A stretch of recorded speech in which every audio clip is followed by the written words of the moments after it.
Dehradun Defense Academy. So hello everyone, welcome back to our channel, that is the Dehradun Defense Academy. My name is Atul Saran and I am working as a Dean Academics at Dehradun Defense Academy. जैसे कि बच्चे लोग, आप लोगों को पता है कि कल हमारा एनडीए का एग्जामिनेशन हुआ था, जिसको ध्यान में रखते हुए आज हम सॉल्व करेंगे मैथमेटिक्स का question paper. So let's get started. तो मेरा पहला क्वेश्चन है, देखो स्क्रीन पे, the smallest positive integer n for which this particular expression is equal to 1. इस क्वेश्चन को कैसे सॉल्व करेंगे, आइए देखते हैं. देखो मुझे क्या दे रखा है, मुझे दे रखा है 1 minus iota divided by 1 plus iota. इस पर्टिकुलर एक्सप्रेशन को मैं रैशनलाइज करूंगा. ओके, रैशनलाइज कैसे करेंगे, देखो multiply by 1 minus iota divided by 1 minus iota. होगा नहीं होगा, बिल्कुल होगा. अब देखो मुझे क्या रिजल्ट मिलेगा, मुझे मिलेगा 1 माइनस आयोटा का whole square divided by 1 square minus iota का स्क्वायर. ये कैसे मिला, देखो ध्यान से देखो, ये मेरी क्या प्रॉपर्टी लिखी हुई है, ये मेरा लिखा हुआ है a प्लस बी, और ये वाला एक्सप्रेशन क्या लिखा हुआ है, देखो ये लिखा हुआ है a माइनस बी, यानी कि मुझे ये क्या रिजल्ट देगा, a square minus of B square. देखो मैंने ये चीज तो लिखी यहाँ पे, a square minus B square. ठीक है, अब देखो आगे सॉल्व करने से पहले हमें पता होना चाहिए कि iota square is equal to -1. Okay, आइए सॉल्व करते हैं. इस वाले पर्टिकुलर एक्सप्रेशन को आप कैसे एक्सपेंड करोगे, बताओ. इसको हम एक्सपेंड करेंगे using the property that is a minus B का होल स्क्वायर, जो हमें क्या रिजल्ट देता है, देता है a square plus B square minus of 2ab. लगा दो ये वाली प्रॉपर्टी इस पर्टिकुलर एक्सप्रेशन में, इसको एक्सपेंड करोगे, देखो मुझे क्या मिलेगा, 1 का होल स्क्वायर माइनस आयोटा का होल स्क्वायर, ठीक है, प्लस आयोटा का whole square minus of 2ab, यानी 1 इंटू आयोटा डिवाइडेड बाय 1 का होल स्क्वायर माइनस आयोटा का स्क्वायर. ठीक है, आयोटा स्क्वायर देखो क्या है यहाँ पे, -1, -1 से 1 गया, ऊपर क्या बचा, मुझे ऊपर बचा मेरा माइनस ऑफ ट्वाइस आयोटा. ये वाले एक्सप्रेशन देखो, 1 का होल स्क्वायर 1 माइनस ऑफ -1, ये मुझे क्या देगा, minus of twice iota divided bye 2 से 2 कटा, और फाइनली मुझे क्या मिला, माइनस ऑफ आयोटा. यानी इस पर्टिकुलर एक्सप्रेशन को सॉल्व करने के बाद मुझे क्या वैल्यू मिल रही है, मुझे मिल रही है माइनस आयोटा. यहां तक समझ में आया होगा बिल्कुल. अब देखते हैं इसको आगे कैसे हम सॉल्व करते हैं. ठीक है, अब देखो इसको आगे हम कैसे सॉल्व करेंगे. ठीक है, अब देखो इस वाले पर्टिकुलर एक्सप्रेशन की हमारी वैल्यू ऑलरेडी निकल चुकी है. ठीक है, अब उसने क्या बोला है, the smallest positive integer n for which this particular expression is equal to 1. ठीक है, इसकी हमारी वैल्यू निकल चुकी थी, कितनी निकल चुकी थी, निकल चुकी थी हमारी माइनस ऑफ आयोटा की पावर n की पावर 2 इज इक्वल टू 1. हमें इसको प्रूफ करना है ये 1 के इक्वल है या नहीं. ठीक है, अब मान लो यहाँ पे हम n की जगह 1 डाल के रखते हैं. ठीक है, क्योंकि यहाँ पे पॉजिटिव बोला है तो नेगेटिव तो हम यहाँ पे डाल ही नहीं सकते. ठीक है, यहाँ पे हमने 1 डाल के देखा, देखो हमारे पास क्या वैल्यू आएगी, n की जगह 1 डालो, 1 का होल स्क्वायर इक्वल टू 1. ठीक है, यानी कि ये वैल्यू निकल के आएगी मेरी माइनस आयोटा. क्या माइनस आयोटा 1 के इक्वल होता है, द आंसर इज नो. यानी कि ये रिजल्ट हमारा क्या हो गया, रॉन्ग प्रूफ हो गया. तो हमारी स्मॉलेस्ट पॉजिटिव इंटीजर में हमारा एक ऑप्शन तो रॉन्ग प्रूफ हो गया कि उसकी एक वैल्यू नहीं हो सकती. एक के बाद अगला बड़ा पॉजिटिव इंटीजर कौन सा होता है, 2 होता है. आइए देखते हैं कि 2 डाल के कि हमारा वो एक्सप्रेशन हमें 1 रिजल्ट दे रहा है या नहीं दे रहा है. ठीक है, आओ उसको सॉल्व करते हैं. ठीक है,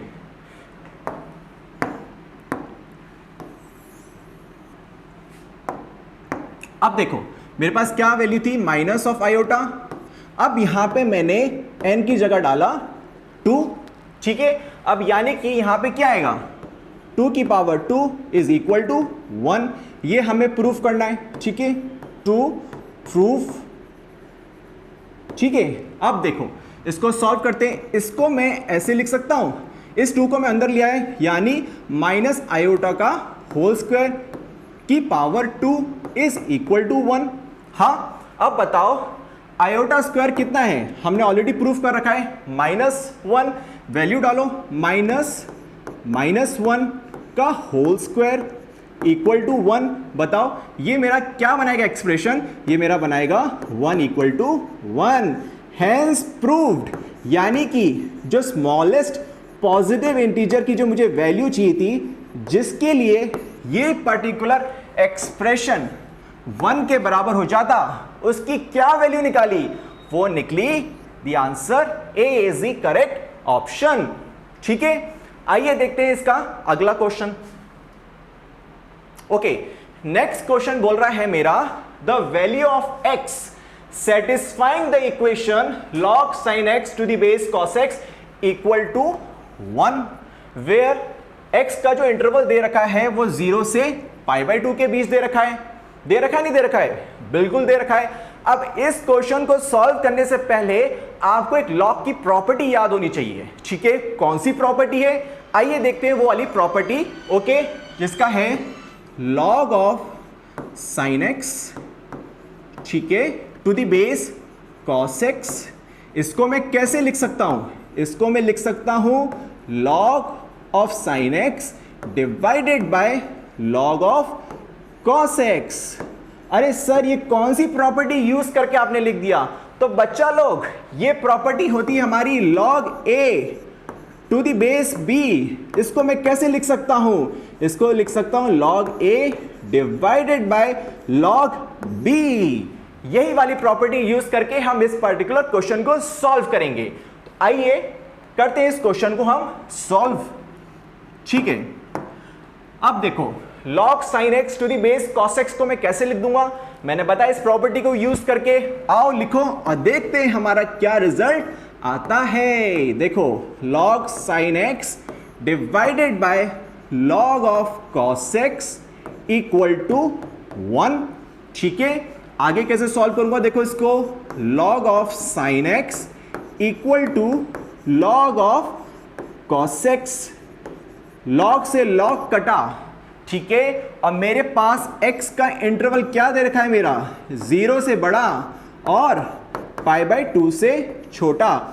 इस पर्टिकुलर इंटरवल में मेरा sin x cos x के बराबर बताओ किस पर्टिकुलर एंगल पे आता है, वो आएगा मेरा जब x कितना होगा, when x will equal to π/4। so your answer would be option C। Okay, समझ में आया होगा, ठीक है। देखते हैं इसका अगला क्वेश्चन। अगला बोला है हमारा मैट्रिसेस से रिलेटेड है। इसमें बोला है if delta is the value of this particular determinant, ठीक है, और उसने बोला है जब डेल्टा इस पर्टिकुलर डिटर्मिनेंट की वैल्यू है तो मुझे इस पर्टिकुलर के डिटर्मिनेंट की वैल्यू निकाल के बताओ। इस क्वेश्चन को मैं कैसे सॉल्व कर सकता हूं, देखो यहां से मैंने p कॉमन लिया और q कॉमन लिया, तो p और q कॉमन लेने के बाद मुझे क्या मिला, a1 a2 a3 b1 b2 b3 c1 c2 c3, Bingo. यानी कि इस पर्टिकुलर एक्सप्रेशन की क्या मुझे वैल्यू दे रखी है, बिल्कुल दे रखी है। कितनी दे रखी है, इसकी मुझे वैल्यू दे रखी है डेल्टा। वो देखो क्वेश्चन में ऑलरेडी दे रखा है, यानी कि मेरा आंसर क्या आएगा, P Q delta is your answer. बहुत ही सिंपल क्वेश्चन पूछे गए थे इस बार, सो ये option D would be your correct answer. आइए सॉल्व करते हैं अगला क्वेश्चन। अगला क्वेश्चन और भी ज्यादा सिंपल, बहुत ही लल्लू पंजू क्वेश्चन। देखो क्या बोल रहा है, if C0, C1, C2 and Cn are the coefficients in the expansion of 1 plus x की power n, then what is the value of this particular expression। हाँ, डायरेक्ट ही कॉन्सेप्ट बेस पे ये क्वेश्चन है। हाँ देखो इसको कैसे सॉल्व करेंगे। देखो मुझे क्या बोला गया है, n C0 n C1 plus NC2 और कहाँ तक NCN तक निकालना है। और हमें ऑलरेडी पता है कि इसकी वैल्यू कितनी आती है, इसकी वैल्यू आती है 2n। ये तो हमने ऑलरेडी प्रूफ कर रखा है, ठीक है। लेकिन क्वेश्चन में हमें कहाँ से कहाँ तक की वैल्यू पूछी है, यहाँ से यहाँ तक की वैल्यू पूछी है। और हमें NC0 की वैल्यू हमें ऑलरेडी पता है, जो कि कितनी होती है 1। यानी कि मेरा आंसर, वाह अतुल सर आप तो बड़े होशियार निकले। देखो क्या क्वेश्चन आएगा, इसका आंसर आएगा 2n-1।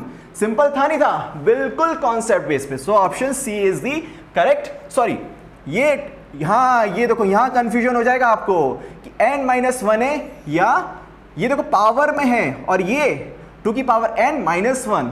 सो आपका आंसर क्या होगा बच्चा लोग, आपका आंसर होगा ऑप्शन बी। ठीक है, समझ में आया। अगला क्वेश्चन देखते हो। देखो अगला क्वेश्चन और भी लल्लू पंजू, बहुत ही ज्यादा सिंपल, सिर्फ कॉन्सेप्ट बेस पे। बच्चा ध्यान से देख, मेरा क्या लिखा हुआ है, if a plus B plus C is equal to 4। वाह वाह। और अगला देख क्या लिखा हुआ है, A B plus B C plus C A is equal to 0। अरे वाह, एक एक्सप्रेशन की तो वैल्यू मुझे ऑलरेडी 0 दे रखी है, बहुत ही सही। आगे देख क्या लिखा है, then what is the value of this particular expression. वाह जियो मेरे लाल, इस वीडियो को पॉज कर और खुद सॉल्व करने की कोशिश कर। आइए देखते हैं इसका सॉल्यूशन। अब बताओ, क्या मैं ये वाली प्रॉपर्टी लगा सकता हूं या नहीं। ध्यान से देख मेरा बच्चा और बता, लगा सकता हूं नहीं लगा सकता हूं। तो लगा ये प्रॉपर्टी और बता क्या रिजल्ट आएगा। बताओ, पहली रो में अगर मैंने R1 plus R2 plus R3 का एडिशन किया, बता मुझे क्या मिलेगा, A plus B plus C मिलेगा नहीं मिलेगा, बिल्कुल मिलेगा। नीचे क्या आएगा मेरा BC। ठीक है, सेकंड वाले कॉलम में देख क्या मिलेगा मुझे, A plus B plus C, और यहां मुझे क्या मिलेगा C, और फिर उसके नीचे A। फिर तीसरे वाले पार्ट में तीसरे वाले में मुझे क्या मिलेगा, A plus B plus C, और नीचे क्या आएगा मेरा A और B। ध्यान से देख, क्या मुझे A plus B plus C की वैल्यू दे रखी है, बिल्कुल दे रखी है। कितनी दे रखी है, मुझे दे रखी है 4। तो देर किस बात की, डाल दे 4। बताओ 4 डालने के बाद अगर मैंने 4 को कॉमन लिया बाहर, तो मुझे क्या मिलेगा मेरे बच्चा, मुझे मिलेगा 1BC, यहां पे भी 1CA, यहां पे भी 1AB। बहुत सही, बहुत सही। अब देख इसका डिटर्मिनेंट ले, कैसे लेगा देख, सॉल्व कर। डिटर्मिनेंट के बाद देख यहां पे 1, यहां से आएगा मेरा BC माइनस A²। ठीक है, इसको आगे सॉल्व कर, मुझे क्या मिलेगा B² माइनस AC। फिर देख आगे सॉल्व कर, मुझे क्या मिलेगा, मुझे मिलेगा AB माइनस C²। ये एक्सप्रेशन आएगा नहीं आएगा, बिल्कुल आएगा। देख आप इसको आगे कैसे हम सॉल्व करेंगे, ध्यान से देख, यहां तक बिल्कुल समझ में आ रहा होगा। देखो आगे कैसे सॉल्व करेंगे, आगे हम सॉल्व करेंगे 1, इसको एक्सपेंड करेगा तो क्या आएगा, BC minus A² minus B² plus AC। आगे सॉल्व कर प्लस AB, और यहां पे आ रहा है मेरा माइनस ऑफ C²। आ रहा है नहीं आ रहा है। अब ध्यान से देख क्वेश्चन में, इस क्वेश्चन को और इजी बनाने के लिए उन्होंने BC प्लस AB, और AB की वैल्यू ऑलरेडी दे रखी है जो कि कितनी है 0। डाल दे क्वेश्चन में। देख डालने के बाद तुझे क्या मिलेगा, तुझे मिलेगा माइनस, मैंने कॉमन ले लिया, और मुझे मिलेगा A² प्लस B² C²। अरे अतुल सर आपने तो क्वेश्चन में उलझा दिया।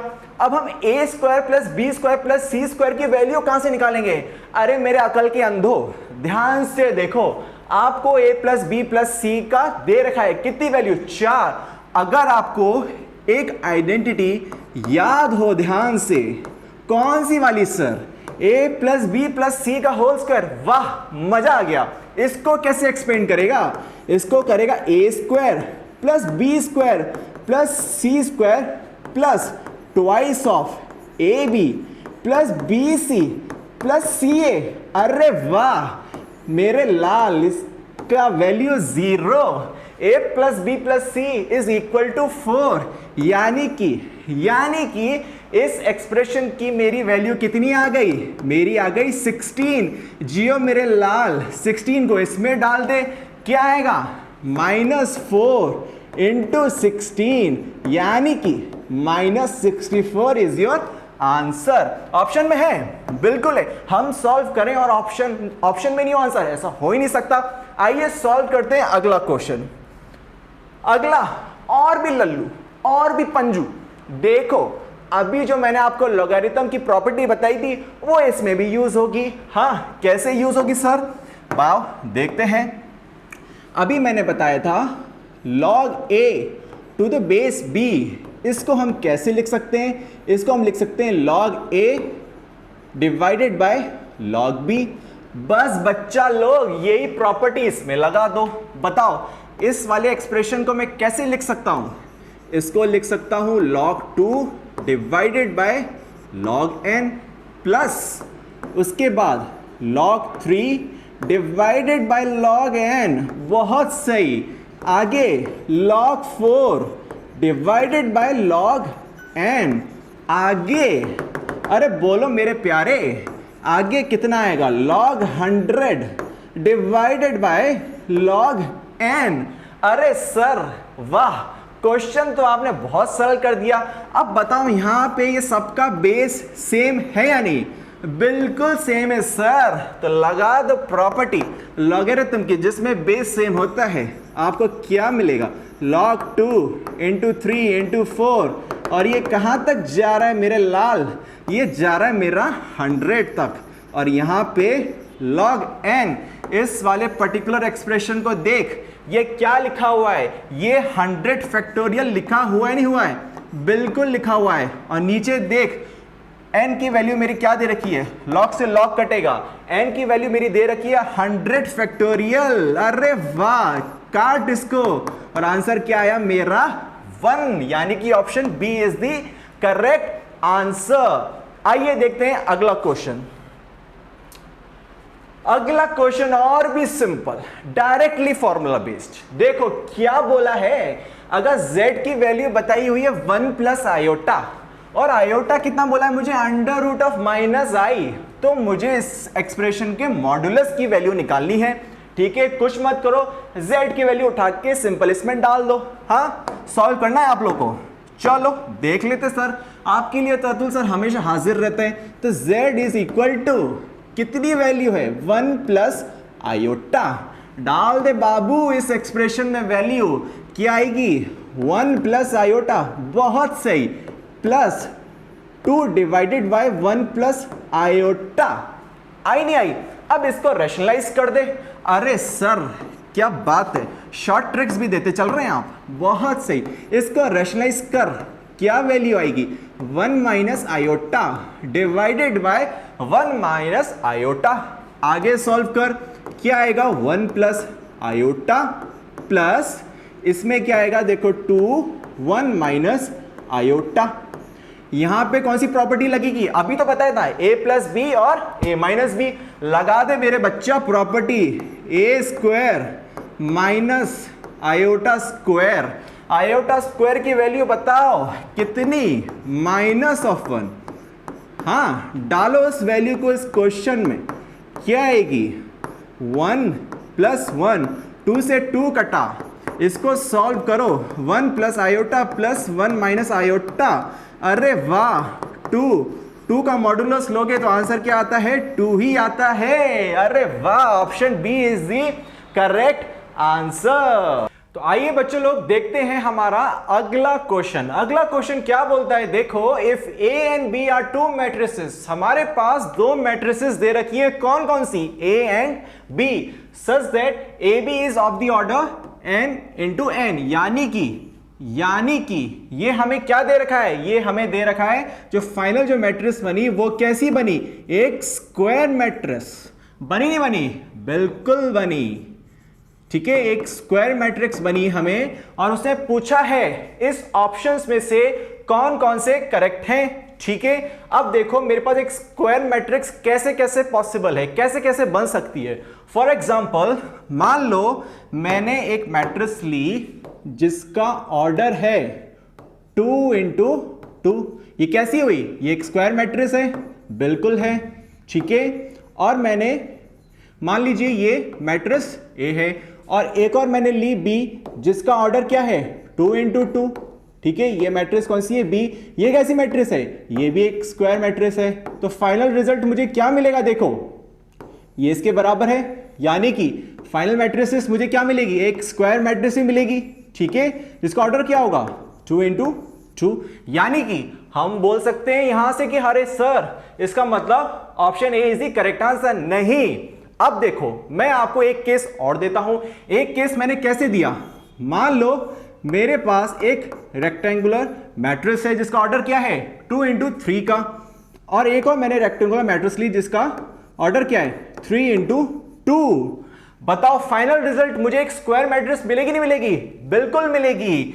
यानी ऑप्शन ए हमारा करेक्ट नहीं हो सकता इस केस में, यानी कि option D is the correct answer. Okay, अब देखो अगला क्वेश्चन बोल रहा है सिंपल कॉन्सेप्ट बेस पे है, ठीक है। If A and B are square matrices of order 2 such that determinant A B, यानी कि डिटर्मिनेंट ए बी किसके बराबर दे रखा है मुझे, डिटर्मिनेंट बी ए के बराबर दे रखा है, नहीं दे रखा है, बिल्कुल दे रखा है। Then which of the following is correct. बताओ डिटर्मिनेंट ए बी को मैं कैसे लिख सकता हूं, determinant A multiply by determinant B is equal to determinant B multiply by determinant A. और ये वाला कॉन्सेप्ट तो मेरा किसी भी मैट्रिक्स के लिए एलिजिबल होगा नहीं होगा, किसी पर्टिकुलर मैट्रिक्स के थ्रू आएगा, हर मैट्रिक्स के लिए एलिजिबल होता है, यानी कि option D is the correct answer. इस पर्टिकुलर एक्सप्रेशन को सही होने के लिए यूनिट मैट्रिक्स का होना जरूरी नहीं है, ठीक है। अब देखो अगला क्वेश्चन, देखो मेरा अगला क्वेश्चन बहुत ही सिंपल है। 10x की वैल्यू दे रखी है, कितनी दे रखी है -3/4। क्या मुझे क्वाड्रेंट दे रखा है, बिल्कुल दे रखा है। कौन सा क्वाड्रेंट, ये मुझे दे रहा है सेकंड क्वाड्रेंट। और मुझे किसकी वैल्यू निकालने के लिए बोलिए, मुझे बोलिए sin x into cos x की वैल्यू। अब मुझे बताओ सेकंड क्वाड्रेंट में साइन पॉजिटिव होता है या नेगेटिव होता है। मेरा साइन होता है पॉजिटिव, और सेकंड क्वाड्रेंट में मेरा कॉस पॉजिटिव होता है या नेगेटिव होता है, मेरा कॉस होता है नेगेटिव, ठीक है। ये तो सबको पता ही होगा, ऐड शुगर टू कॉफी वाला फॉर्मूला। अब देखो मुझे यहां पे 10x दे रखा है -3/4, यानी कि अगर मैं यहां से परपेंडिकुलर बेस की बात करूं तो ये क्या है मेरा परपेंडिकुलर और ये मेरा बेस। यहां से मैं अगर हाइपोटेन्यूज निकालूं यूजिंग पाइथागोरस थ्योरम तो मेरे पास हाइपोटेन्यूज पता है कितना आएगा, मेरे पास आएगा 5, आएगा नहीं आएगा, ठीक है। अब इससे अगर मुझे साइन की वैल्यू निकालनी हो तो साइन क्या होता है, देखो साइन x होगा परपेंडिकुलर अपॉन हाइपोटेन्यूज, ठीक है। इसकी वैल्यू पॉजिटिव आएगी, क्यों, क्योंकि सेकंड क्वाड्रेंट में साइन पॉजिटिव होता है। बताओ परपेंडिकुलर की वैल्यू कितनी है 3 और हाइपोटेन्यूज की 5, तो वैसे यहां से sin x की वैल्यू निकल गई। अब देखो यहां से मैं अगर cos x की वैल्यू निकालूं तो मेरा cos x की वैल्यू क्या आएगी, cos x क्या होता है बेस अपॉन हाइपोटेन्यूज। पर ये वैल्यू मेरी पॉजिटिव आएगी या नेगेटिव आएगी, नेगेटिव आएगी, क्योंकि सेकंड क्वाड्रेंट पे cos नेगेटिव होता है, यानी कि मेरे पास आएगी इसकी वैल्यू कितनी -4/5। तो मेरा sin x cos x निकल गया, इन दोनों को मल्टीप्लाई कर दो और मेरा आंसर आ जाएगा जो कि कितना होगा sin x into cos x, मेरे पास आएगा 3/5 मल्टीप्लाई बाय -4/5, जो मेरा आंसर होगा -12/25। अरे वाह जियो मेरे लाल, option D is the correct answer. अब देखो अगला क्वेश्चन, ये भी बहुत सिंपल, बहुत ज्यादा सिंपल। क्या बोला गया है, इस पर्टिकुलर डिटर्मिनेंट की वैल्यू कितनी दे रखी है 0। अब उन्होंने क्या पूछा है, बोला कि x भैया किसके बराबर होगा, ये मुझे सॉल्व करने की जरूरत है। चलो कर देते हैं आपके लिए। इसमें कैसे निकालोगे, डिटर्मिनेंट की वैल्यू निकालो, ठीक है। x bracket 0 minus x minus of 1, ठीक है, 0 -1 और यहां पे मेरा आएगा प्लस 3 से यहां पे 0 माइनस 0 इक्वल टू 0। इसको सॉल्व करो, x 0 minus x minus x minus 1, यहां पे आया मेरा 1 और यहां पे आया मेरा 0। ये क्या आएगा देखो मेरा minus of X square plus 1 equal to 0। इसको सॉल्व करोगे x equal to 1 x under root of 1, जिसको सॉल्व करने के बाद आएगा प्लस माइनस 1, यानी कि x is equal to plus minus 1, यानी कि option C is the correct answer. हलवा क्वेश्चन है या नहीं है? बिल्कुल है। आगे देखो, आगे और भी सिंपल, बहुत ज्यादा सिंपल। देखो इसमें कौन सा कॉन्सेप्ट यूज होगा। इसमें देखो, अगर आपको एक चीज पता है तो ये क्वेश्चन शायद मुश्किल से 5 सेकंड का भी नहीं है। अगर angle A plus B is equal to 90 degree हो जाए तो उस केस में मेरे बाबू, मेरे सोना बच्चा, ये होता है tan A dot tan B equal to 1। अरे वाह, ध्यान से देखो, 31 प्लस 59 क्या बना रहा है? 90। 33 और 57 ये भी क्या बना रहा है? 90। इसी तरीके से बाकी एंगल भी क्या सम बना रहे होंगे? 90, यानी कि इस क्वेश्चन का answer 1, option C is the correct answer. आगे देखो, अरे वाह, बहुत ही डिफिकल्ट क्वेश्चन था ये, एनडीए पेपर का मोस्ट डिफिकल्ट क्वेश्चन। इतना क्वेश्चन की मैंने ही देखा, मैं खुद ही घबरा गया। इस क्वेश्चन को कैसे सॉल्व करोगे बताओ? क्या मैं यहां पे देखो cos 66 को ऐसे लिख सकता हूं? देखो इस एक्सप्रेशन को मैंने लिखा sin 24 degree minus of cos 90 degree minus of 24 degree. हाँ, इसको मैं क्या लिख सकता हूं? इसको लिख सकता हूं साइन ऑफ 24 डिग्री, नेगेटिव का ये कटा, पूरा एक्सप्रेशन 0, यानी कि आपका आंसर भी कितना? 0, यानी कि option B is the correct answer. अगला क्वेश्चन देखो, इस क्वेश्चन में कुछ मत करो, बस थीटा को 45 डिग्री पुट कर दो और आपका आंसर आ जाएगा। ठीक है, इसको सॉल्व करो और इसका आंसर मुझे कमेंट सेक्शन में बताओ। ओके, अब देखो अगला क्वेश्चन देखो, अगला है tan inverse x plus cot inverse x is equal to pi by 2 holds. आपको पता है हमारा tan और cot में कोई रेस्ट्रिक्शंस नहीं होता ना। x की सारी रियल वैल्यू के लिए ये वाला एक्सप्रेशन होल्ड करता है, यानी कि option A is the correct answer. ठीक है, अगला क्वेश्चन देखो, अगला क्वेश्चन है बहुत ही लल्लू। tan a is equal to 1/7 और मुझे किसकी वैल्यू पूछी है? cos 2a। अरे वाह, ये तो डायरेक्टली फॉर्मूला बेस। कैसे लिखूंगा मैं? cos 2a is equal to 1 minus tan square a plus 1 plus tan square a। क्या मुझे tan की वैल्यू दे रखी है? कितनी दे रखी है? 1/7 पुट करो बाबू।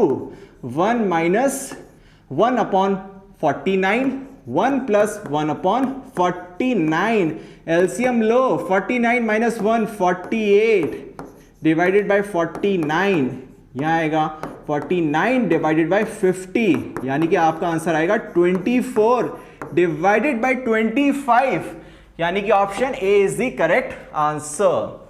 सो आज के लिए हम इतना ही रखते हैं। So thank you very much for today's lecture. See you in the next video. Thank you.